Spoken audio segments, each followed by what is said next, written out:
we made a tryst with destiny, and now the time comes. वासियों ने प्यार और तप से स्वतंत्रता हासिल कर ली है। In the course of the debate that took place, there were two questions which were raised. Hello दोस्तों, आज मैं आपको बताने वाला हूँ संविधान और संविधान सभा से रिलेटेड अमेजिंग फैक्ट्स। तो अगर अपन संविधान की बात करें तो संविधान भारत का विशाल संविधान है, ठीक है, और यह पूरी भारत का ही नहीं बल्कि विश्व का सबसे बड़ा संविधान है, जिसमें 395 अनुच्छेद, 12 अनुसूचियाँ और 22 भाग हैं, ठीक है। लेकिन संविधान को पढ़ने से पहले हमें संविधान सभा को पढ़ना पड़ेगा, कॉन्स्टिट्यूएंट असेंबली को पढ़ना पड़ेगा। और जो संविधान सभा होती है वह किसी भी लोकतांत्रिक देश के लिए ज़रूरी होती है, और वो ज़रूरी क्यों होती है इसके बारे में आज आपको मैं बताने जा रहा हूँ। तो हम बात करते हैं संविधान सभा की। संविधान सभा क्यों ज़रूरी है?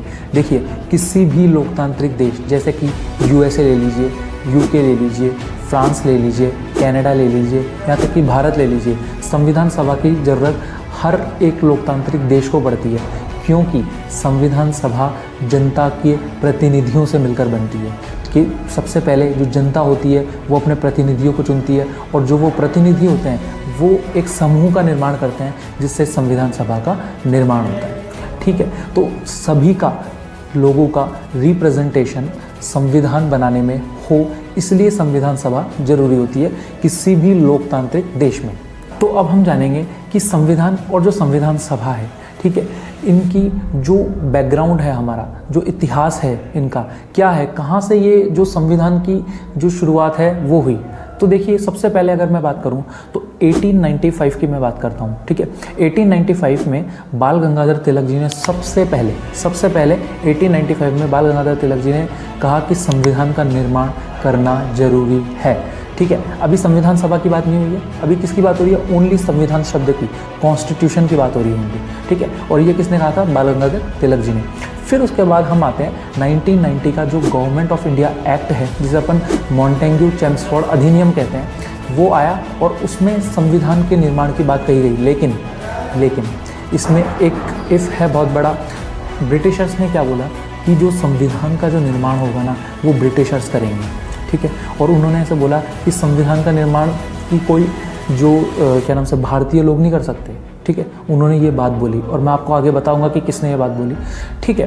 तो अगर मैं बात करूं, जो ब्रिटिशर्स के जो सेक्रेटरी ऑफ स्टेट थे, जिनका नाम था ब्रैकन हेड, ठीक है, ये ब्रैकन हेड की फ़ोटो है।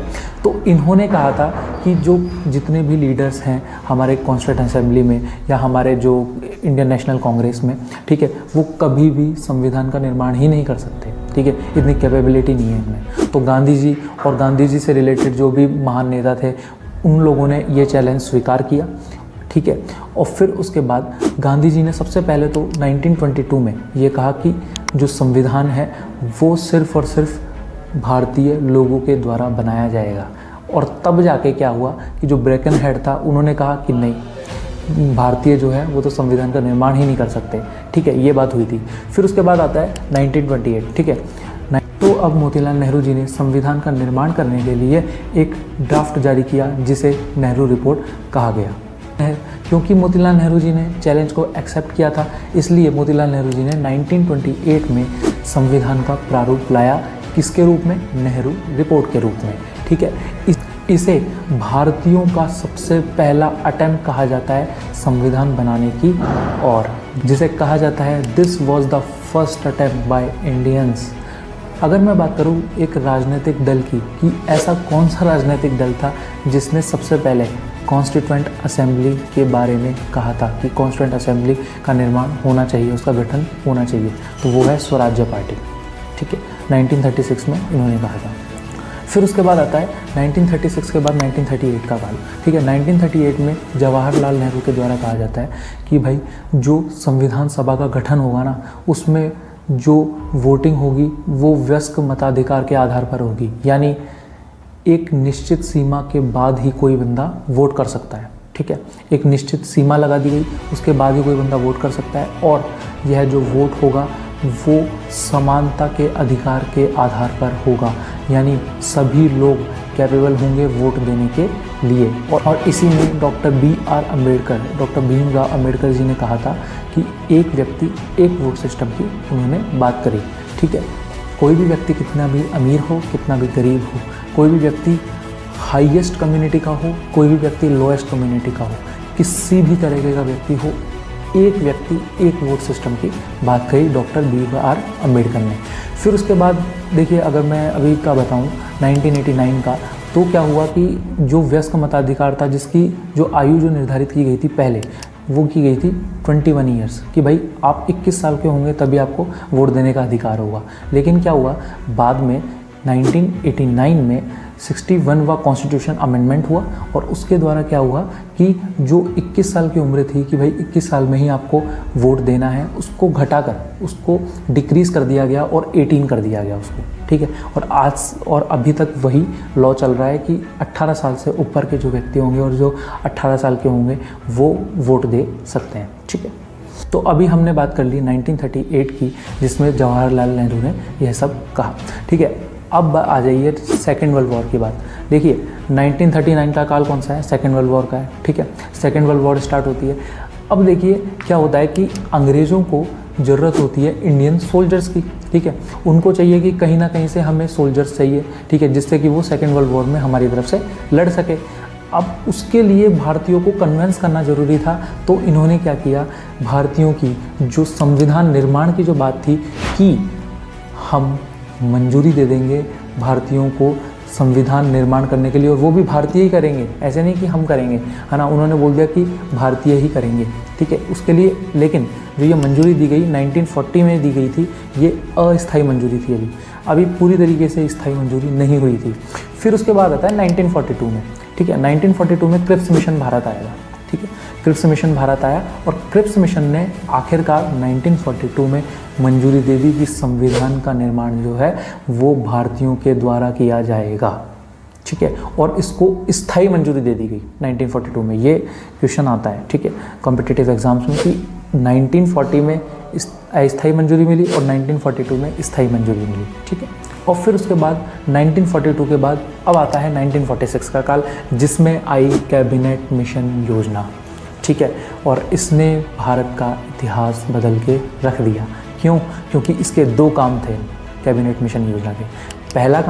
पहला काम इसका ये था कि भारतीयों को ट्रांसफ़र ऑफ पावर करना है, यानी ब्रिटिशर्स के पास जो सत्ता है भारतीयों की, वो सत्ता किसको देनी है, भारतीय लीडर्स को देनी है, ठीक है। इसका पहला एक काम था कि ट्रांसफ़र ऑफ पावर करना, और दूसरा इंपॉर्टेंट काम था, मतलब दो काम इनके इंपॉर्टेंट थे भाई, एक तो ट्रांसफ़र ऑफ पावर और जो दूसरा काम था वो था संविधान सभा का निर्माण करना, यानी कॉन्स्टिट्यूएंट असेंबली का निर्माण करना। मतलब दो इंपॉर्टेंट काम थे कैबिनेट मिशन के 1946 में, ठीक है।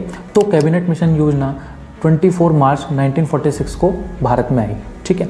इसमें 3 सदस्य थे, पहले थे स्टैफोर्ड क्रिप्स, दूसरे थे पैथिक लॉरेंस और तीसरे थे A.V. अलेक्जेंडर। तो अब कैबिनेट मिशन का एक बहुत बड़ा सवाल ये था कि अब उन्हें कॉन्स्टिट्यूएंट असेंबली का निर्माण करना था। उन्होंने ट्रांसफ़र ऑफ पावर कर दिया था, अब उन्हें कॉन्स्टिट्यूएंट असेंबली का निर्माण करना था। तो क्या हुआ, उन्होंने धीरे धीरे वो लीडर्स से मिलने लगे, जो हमारे भारतीय लीडर्स हैं, बड़े बड़े नेशनल लेवल के जो लीडर्स थे उनसे मिलने लगे, और उनसे मिलकर एक मसौदा तैयार किया गया कि कॉन्स्टिट्यूएंट असेंबली में कितनी सीट्स होनी चाहिए, किस जगह से कितनी सीट्स होनी चाहिए और किसको कौन सी सीट्स मिलनी चाहिए। तो उस हिसाब से 16 मई को ये तय हुआ और 16 मई को एक ड्राफ्ट निकाला गया, ठीक है। उसमें क्या कहा गया, पहली चीज़ तो ये कि ब्रिटिश प्रांतों से 292 यानी 292 सीट्स जो है ब्रिटिश प्रांतों से होगी, 93 सीट्स जो है वो होगी देशी रियासतों से, और जो 4 सीट्स होगी वो होगी कमिश्नर क्षेत्रों से। और ये कमिश्नर क्षेत्र कौन से हैं, देखिए पहला है अजमेर मेरवाड़ा, दूसरा है कुर्ग, तीसरा है बलूचिस्तान और जो चौथा है वो है दिल्ली, ठीक है। इस प्रकार ये 4 कमिश्नर क्षेत्र हैं। अब देखिए कैबिनेट मिशन ने यह फैसला किया कि जो चुनाव होंगे वो अप्रत्यक्ष होंगे कॉन्स्टिट्यूएंट असेंबली के। ऐसा क्यों? देखिए ऐसा इसलिए क्योंकि जो भारत देश था वो उस टाइम पे बहुत ज़्यादा विभाजित हो चुका था, ठीक है।